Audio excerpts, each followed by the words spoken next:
Hello, hello. Good morning, ladies. How are you? What is new in your zoo?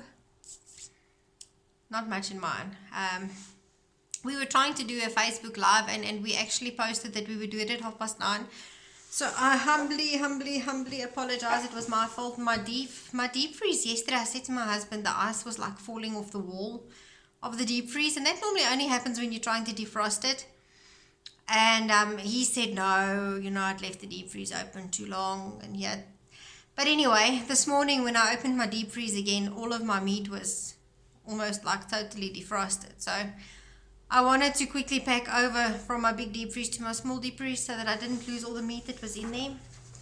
And that took time. So I'm sorry, that was my fault.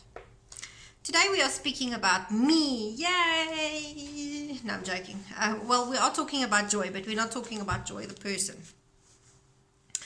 And I don't know. I've always felt like because my name is Joy, and whenever people speak, they speak happiness, joy over me, because when people call you, that is what they speak over you every time they speak to you, right? And I've always felt like, and I don't know how much truth there is to this, but I've always felt like because my name is Joy, I've always had more of an attack of being able to be joyful, because the devil doesn't like it when people speak, when they call me Joy, when they call me Joy, when they call me Joy, because they're speaking things over my life. So I don't know. That's just a little bit of tidbit that I thought you guys might want to know. I don't know. It's probably a mindset.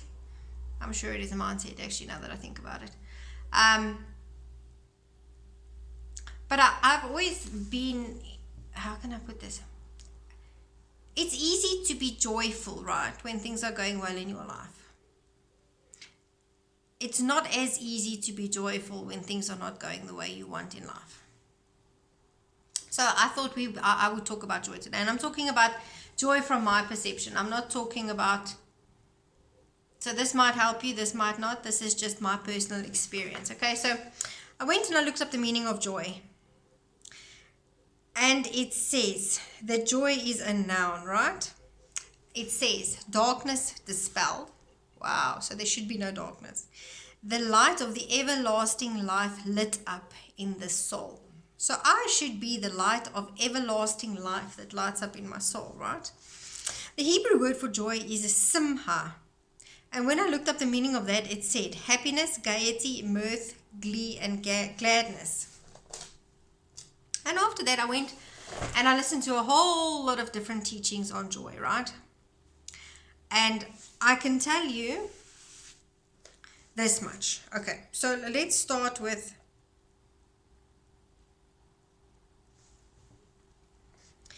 Steve. Stephen Furtick. And I liked what he had to say about joy. He said joy is a perception. It is a point of view. It is a way of looking at things. It is a choice. Joy is dictated by where your focus is. And is that not so true? I like that. That was to me like an epiphany, right? What you are focused on and where your focus lies will be the determining factor directly linked to the outcome. So now I was thinking about the difference between joy and happiness. And the conclusion that I have come to is that happiness is linked to your circumstances, right? Joy is linked to Jesus. Because where are we supposed to find our joy? It says, I'll give you the verse now. Nehemiah 8 verse 10, that the joy of the Lord is my strength, right? So my joy is directly linked to Jesus, okay? If I keep my eyes on Jesus, I should have no... We lose our joy, right? When we take our eyes off the situation, when we take our eyes off Jesus and we put them on the circumstances around us, right? So what steals your joy? What are the things that make you take your focus off God and onto other things? So I've made a couple of lists here. I said fear, anxiety, stress, sadness, anger, unforgiveness, grief. And the moment that one of those emotions come into play, we tend to take our focus off Jesus and we put them on to what we are feeling in that specific moment. But Steve Furtick, and this is a direct quotation from him, it says, "Joy is not the absence of sadness or the presence of the spectacular." Wow. You know, I think that we think that joy means that you need to be vibrating with happiness every moment of the day. And I think that the joy that the Lord is talking about is the peace and the contentment in your heart. When you are in a place of rest and when you have got peace in your heart, you are steadfast in what you believe, right? And you don't lose. I'm not saying joy. Yes, you do definitely get a feeling where you are excited and happy and bubbling over and things are fantastic. But that's not a lifelong. We can't live in that emotion every single day. So we need to find the joy that the Lord is offering, right? And to me, and this is what I personally think and personally feel, is that the joy that the Lord is referring to is to be in His rest, to be content where you are, to know and to trust in Him and to believe that He's got the best for you, right? So I want to learn how to achieve that kind of joy. It's nice to have joy and to be happy and to be glad and to laugh and to giggle and to do all those things. But I want to achieve the joy that God is talking about, right? And I lose that when I put my focus onto situations around me. One of the biggest killers of joy is comparison. And what do I mean by that? I mean, we can't all be Kim Kardashian, right? She's beautiful, she's gorgeous, she's got the best body, she's got the best hair, but we are not all Kim Kardashian, right? So when I start comparing myself, and I'm using this as an example, to Kim Kardashian, for instance, I feel like I fall short, right? And the moment I feel like that, so I feel short, then I feel lack, I feel not good enough, I feel, right? So one of the worst things that you can do is to compare yourself to other people. Hebrews 12 verse 2 says, "Fixing our eyes on Jesus, the pioneer and the perfecter of our faith. For the joy set before Him, He endured the cross, succumbing its shame, and sat down at the right hand there of the Father."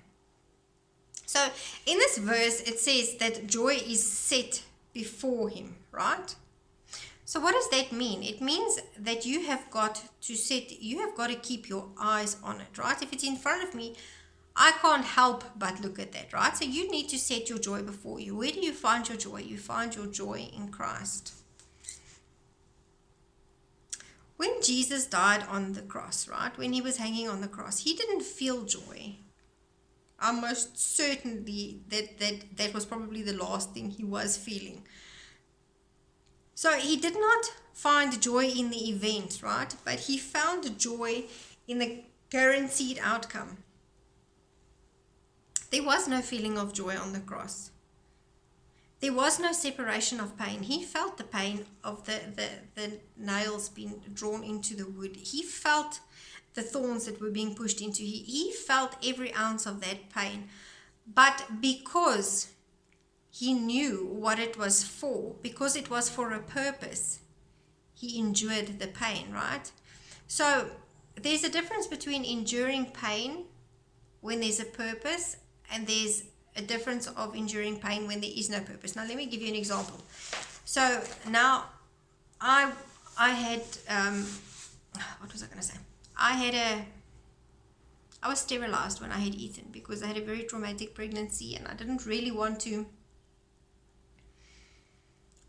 have another pregnancy like that, to be perfectly honest. But now things have changed, right? So now I decide, okay, I would like a baby, right? So what do I have to do in order to get that? I have to have IVF. Now, IVF is a painful procedure, right? You have to go into theater 2 or 3 times because I don't know what they do, but I do know they harvest eggs and then they've got to put the eggs back. But that kind of pain is worth it, right? Because you know what the guaranteed outcome is going to be. You are going to find out that you are pregnant. It's the same with going in and having a cesarean. It hurts. It's not that there is no absence of that there's an absence of pain. There is pain, but because of the desired outcome and because of the guaranteed outcome, So I go in, I have a cesarean, I come home with a baby. I mean, to me, there's no definition in, or there's no, that pain is 100% worthwhile. So joy is a focus before it's a feeling, right? Don't choose the feeling of joy. Choose joy. So the feeling of joy I'm referring to is the one where you vibrate with happiness and you think everything's fantastic, and you're excited and you're happy and you this and you that. But it's a decision that you have to make to be joyful. James 1 verse 5 says, "Count it all joy." It doesn't mean that there's an absence of pain and heartache, but it means that despite all of those things, you are content and at rest within your heart. 1 Peter 1 verse 8 and 9 says, "Though you have not seen him, you love him. You believe in him and rejoice with the joy that is inexpressible and filled with glory, obtaining the outcome of your faith to the salvation of your souls." John 16 verse 22 says, "So also you have sorrow now, but I will see you again, and your hearts will rejoice, and no one will take your joy from you."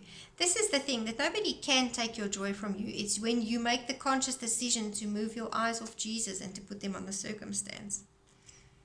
Joy gets lost when you move your focus from Jesus onto the problem or the issue or the concern. Joy is not necessarily the feeling, but rather the choice that despite what you are feeling, to remain in his rest.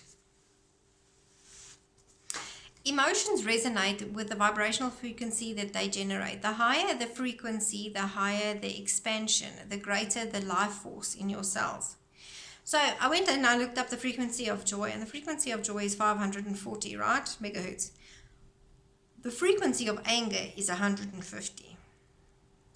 The emotional energy vibration can be like an earthquake tremor, such as in a state of anxiety. So what happens when things are out of our control, right? We become anxious. But if we chose to keep our eyes on Jesus, we would have his joy. And that would mean, to me, it means to have rest and be in contentment, right?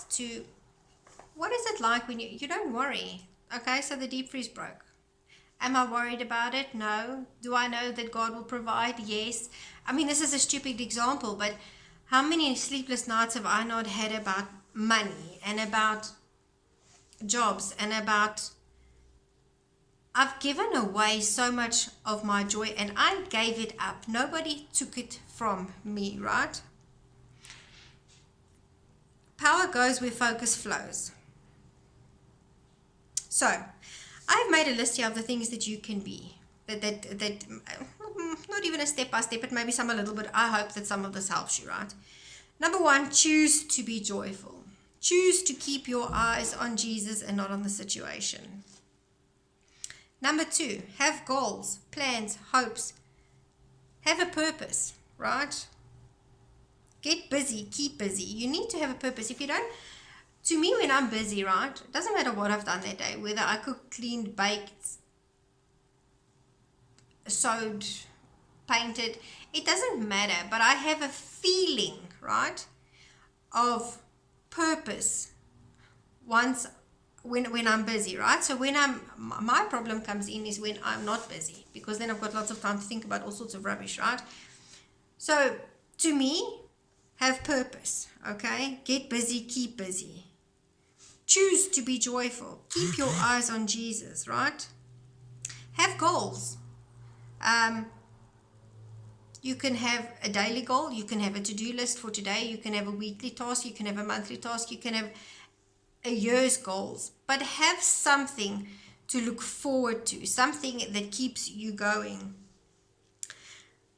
I said number 3, it's notice the little things, right? It's the little things in life that mean the most. There's that saying that says life is not about the number of breaths that we take, but rather the number of breaths or memories that takes our breath away. Do something every day that gives you satisfaction, right? Do you enjoy reading? Do you enjoy painting? Do you enjoy sewing? Do something. Set aside a certain amount of time daily to do something that makes you happy. For me, I don't know, I find like a sense of accomplishment after I've cooked a good meal, I've baked, I've cleaned the house, I've done the washing, but more than that, I really like taking on projects or helping other people, right? So it invigorates my soul when I get busy. Like I'm helping with a baby shower, right? And that has just, I love it. I love going shopping. I love making up the motorcycle nappy buns. I enjoy that. That's something that brings joy to my life, right? Then I said, see the good in what you have, right? So count your blessings. Do not compare yourself to anybody else. Like I said in the beginning, comparison is the biggest killer that there is.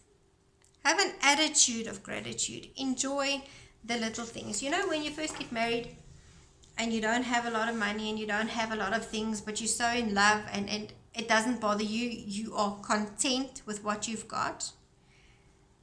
That's the biggest key to joy, is to be content with whatever you have, whatever circumstances you have, because you can't wait for a specific time to be joyful. There will never be the perfect time to be joyful. There will always be ups and downs, but where you keep your focus is going to be the determining factor of how it comes out.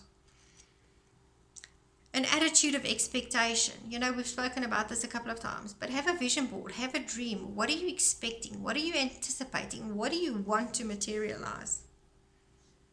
Expectation causes your emotions to bubble up inside of you. Choose when things go wrong to learn the lesson. Do not get stuck in the moment or the emotion, right? You are the one responsible for your own joy. I can't blame my husband for my joy or for my unhappiness or because it comes from deep within my soul. This is the part, and you know, it's scary to think that you are the only person that is responsible for your own joy, right? And the last key point that I said was live like you are dying. And what do I mean by that? People that are dying have got a totally different outlook on life. They don't have time to be caught up in being sad, miserable, angry, depressed. They set themselves goals. They live in the moment. You know, I was watching a thing, and he said, you know, in order to enjoy today, you need to be present. What is today? Today is a gift, right? But you need to be present when you are totally consumed with everything that's going on around you. You don't enjoy the moment. You don't live for the moment, in the moment. And I've lost so many days like that. So I really, and I'm working hard on this, is to change my attitude and to live like, well, have the attitude of live like I'm dying, because I want to enjoy every moment as if it's my last, right? I said, yeah, be present in every moment. Don't worry or meditate on things that you have no control over. People that are dying don't have time for bitterness and unforgiveness. They live and enjoy every single moment. So let's recap quickly. Number 1, choose to be joyful. Number 2, have God's plans, hopes, and purposes. Number 3, it's the little things in life that mean the most. Stop and smell the roses. Dance in the rain. You know, there's that saying that, I don't know, dance like no one's watching. Dance in the rain. Play in the mud puddle. Spend time with your kids. Enjoy every single moment, right? Number 4, see the good in whatever you have. Number 5, don't compare yourself to other people. Number 6, have an attitude of gratitude. Number 7, have an attitude of expectation. Number 8, make the choice that when things go wrong, to learn the lesson and to move on. So don't get stuck in the moment. Number 9, you are responsible for your own joy. So you can't be blaming other people. You are the one that needs to cultivate the joy, right? And number 10, to have the attitude of living like you are dying. Well, ladies, I don't know if this has helped anybody. I hope so. I love you. I hope that you have a good weekend. Enjoy it. Bye.